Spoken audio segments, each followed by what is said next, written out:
تو میرے عزیز دو ایک باتیں آپ کی خدمت میں عرض کرنی ہے۔ انسان جو ہوتا ہے نا، یہ کسی نہ کسی کے پیچھے چلتا ہے۔ سارے لوگ ہی کانوں کے کچے ہوتے ہیں، بس اتنا فرق ہوتا ہے، کچھ تھوڑے زیادہ کچے ہوتے ہیں، کچھ تھوڑے کم کچے ہوتے ہیں۔ انسان اپنے مزاج کے لحاظ سے تقلید کرنے کا، پیچھے چلنے کا مزاج رکھتا ہے۔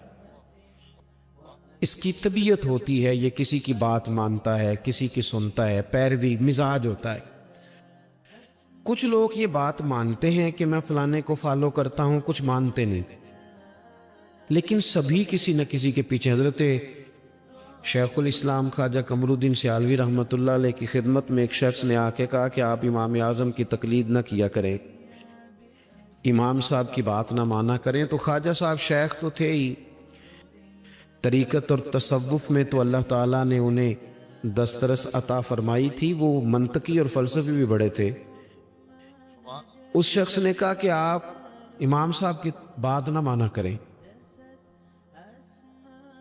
تو خواجہ صاحب بڑے دھیمے اور بڑے میٹھے انداز میں ہنس کے فرمانے لگے، تیری یہ بات مان لوں؟ اس نے کہا امام اعظم کی بات نہ مانے، تو فرمانے لگے تیری یہ بات مان لوں؟ تو بندہ غور سے دیکھنے لگ گیا، آپ فرمانے لگے خدا کے بندے، اگر تیرے جیسے بیوقوف کی بات مانی جا سکتی ہے تو امام اعظم تو صحابہ کے شاگرد ہیں۔ ہم نہ، ہمارا مزاج ہے کسی کے پیچھے چلتے ہیں۔ ہمیں ہمارے رب نے ہمارے اوپر رحمت کر دی، آسانی کر دی، کہا تمہیں رستہ آسان بتا دیتے ہیں۔ لَقَدْ كَانَ لَكُمْ فِي رَسُولِ اللَّهِ أُسْوَةٌ حَسَنَةٌ، تمہارے لیے نبی پاک کی زندگی میں بہترین نمونہ ہے، بہترین۔ آپ پڑھیں لوگوں کو، آپ کسی شخص کو پڑھیں گے، پھر اس پر جو تنقید ہو رہی ہوگی وہ تنقید برائے تنقید ہو یا تنقید برائے تعمیر ہو، آپ جب اس تنقید کو پڑھیں گے تو کہیں نہ کہیں آپ کو لگے گا کہ اس بندے میں قباحت بھی ہے، اللہ والوں کو چھوڑ کے۔ لیکن رسول پاک صلی اللہ علیہ وسلم کی ذات ایسی ہے کہ آپ حضور کو جس جہت سے بھی پڑھیں گے، جس انداز میں بھی پڑھیں گے، آپ کا کلیجہ ٹھنڈا ہوگا، دل کو اطمینان ہوگا، ذہن مطمئن ہوگا، اور اللہ تعالیٰ سینے کو فراخی عطا فرمائے گا۔ ہمارا چونکہ زیادہ تر مزاج جذبات میں رہنے کا ہے، طبیعت اس طرح کی ہے، ہم کچھ چیزوں کو باریک بینی سے سوچتے نہیں، گہرائی میں نہیں اترتے۔ رسول پاک صلی اللہ علیہ وسلم کو اللہ نے بڑی شانیں عطا فرمائی، حضور کو اللہ نے بڑی عظمتیں عطا فرمائی، بڑی۔ اللہ کے رسول صلی اللہ تعالیٰ علیہ وسلم امام الانبیاء ہیں۔ دیکھیں نا، کوئی آدمی کسی جماعت کی ایک چھوٹی سی تحصیل کا صدر ہوتا ہے تو وہ کارڈ بنوا لیتا ہے، اور اس پہ اس نے کئی جگہوں پہ لکھوایا ہوتا ہے کہ میں صدر ہوتا ہوں۔ یہ میں دنیا میں تو لوگ اپنا کارڈ دے کے نا تو فوراً پہ میرا بھی مانگتے ہیں، تو میں کہتا ہوں میں نے تو کبھی بنوایا ہی نہیں، ضرورت ہی نہیں پڑی، کبھی بنوایا ہی نہیں، کارڈ کی کیا ضرورت ہے؟ اگر خوشبو ہو تو وہ آ جاتی ہے، اسے بتانا تھوڑی پڑتا ہے کہ میں خوشبو ہوں۔ تو ہوتا یہ ہے کہ چھوٹی سی تحصیل کا ایک شخص اور کسی جگہ اسے کوئی نمائندگی ہے تو وہ بات کرتا ہے، ہم تقریریں کر دیتے ہیں، آپ لوگ سن لیتے ہیں، ذرا غور تو کریں کیا کہہ رہا ہوں۔ کائنات میں سب سے بہترین انسان نبی اور رسول ہوتے ہیں، اور اللہ نے اپنے محبوب پاک کو نبیوں کا امام بنایا ہے۔ اس فضیلت کو سمجھیں۔ یہاں نا جو لوگ لاڈلا کہلاتا ہے نا کوئی بندہ کہ میں لاڈلا ہوں، ویسے یہاں لاڈلے بدلتے رہتے ہیں، کبھی کوئی لاڈلا ہوتا ہے، کبھی کوئی لاڈلا ہوتا ہے، ویسے یہاں لاڈلے بدلتے ہیں، لیکن جو لاڈلا ہوتا ہے نا وہ بتاتا بھی ہے کہ میں لاڈلا ہوں۔ اور کسی کا بھی کوئی لاڈلا ہو جائے تو وہ ناز نخرے دکھاتا ہے، رسول کریم اور رب کے لاڈلے محبوب ہے۔ لیکن جو بات میں نے آپ کی خدمت میں عرض کرنی ہے، آپ اس پر توجہ کریں گے۔ حضور امام الانبیاء ہیں، اللہ کے محبوب ہیں، نبی پاک علیہ السلام کا پتھروں نے کلمہ پڑھا ہے، چاند حضور کے اشارے پر ڈوبتے ہوئے واپس لوٹ آیا ہے،